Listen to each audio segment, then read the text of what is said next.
Ah, que bom ver você aqui. Eu queria te contar um negócio interessante. Sabe, não é mistério que todo o mercado de jogos mundial vem se expandindo em um ritmo incrível, especialmente nos últimos 10 anos. Mas mais do que todos os outros jogos, se destacam os jogos online e os jogos casuais. Com esse crescimento também houveram várias inovações nos modelos financeiros desses jogos, ou seja, como eles fazem dinheiro. Com uma explosão de jogos que são gratuitos para jogar, mas que oferecem Battle Passes, cosméticos e suas mais diversas moedas virtuais e compras dentro do jogo, projetadas para um modelo de jogo que é fácil de começar a jogar e muito difícil de parar. Foi dentro desses modelos de monetização que surgiu um novo termo, Whales. Esses são jogadores que gastam valores exorbitantes de dinheiro, dentro das dezenas de milhares de reais em um único jogo. Surgindo inicialmente nos jogos gacha, como Genshin Impact, essas compras são como roletas que permitem ao jogador ter os melhores personagens, habilidades e equipamentos. Enfim, conteúdo do jogo que simplesmente não é acessível para jogadores gratuitos por conta da sua raridade. Mas esse termo tem se expandido para diversos outros tipos de jogos online, principalmente por meio dos cosméticos. Mas o que leva esses whales a gastarem tanto dinheiro com os jogos?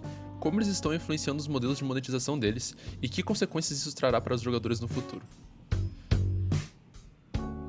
Diversos estudos debatem sobre o vício em videogames. Se essa é uma condição que realmente deve ser discutida e, mais importantemente, se existe uma causalidade entre o abuso de consumo de videogames e o desenvolvimento de condições como depressão, distúrbios de ansiedade e problemas comportamentais. O artigo Is Video Gaming or Video Game Addiction Associated with Depression, Academic Achievement, Heavy Episodic Dreaming, or Conduct Problems? De Greer Scott Bromberg, Runion Menzoni e Lars Freudland entrevistou aproximadamente 8.300 estudantes noruegueses e chegou à conclusão de que tempo passado jogando videogame tem uma correlação negligível com condições negativas, enquanto indivíduos com vício em videogame mostram uma correlação significativa com as mesmas condições, mas que a causalidade ainda precisa ser estudada.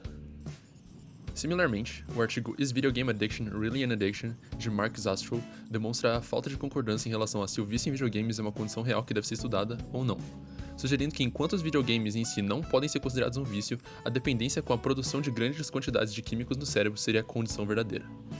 Videogames seriam então apenas uma das diversas experiências que poderiam causar essa condição, com outras sendo comida, sexo e outras atividades altamente estimulantes.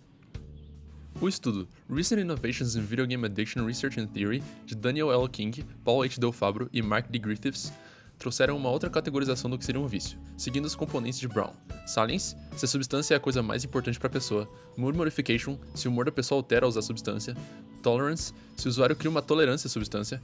Withdrawal, se sintomas ocorrem quando o acesso à substância é cortado. Relapse, se existe uma tendência a voltar aos padrões de uso antigos da substância. E Harm, se existem consequências negativas ao usar a substância. E fizeram melhorias nele para chegar à conclusão de que enquanto o vício em videogames e tecnologia existe, ele definitivamente não é tão sério quanto era especulado nos anos 90.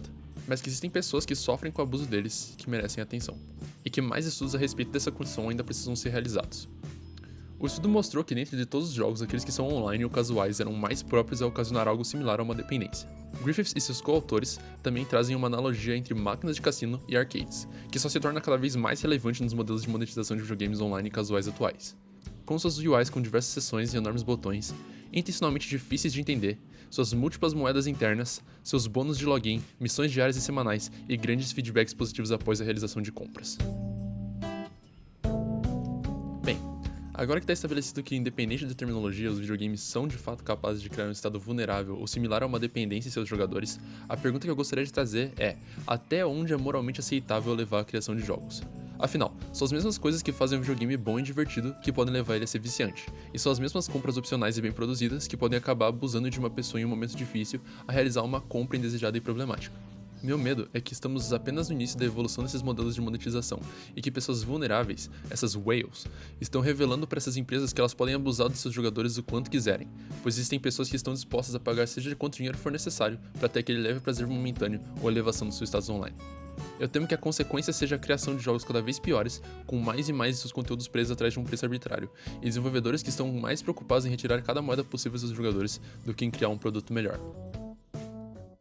Agora, se você me dá licença, saiu o novo patch do meu jogo favorito, League of Legends, e eles estão finalmente lançando a skin do Faker, mano, que você sabe que eu vou ter que comprar. E ainda tá uma baratela que só. Deixa eu só converter aqui.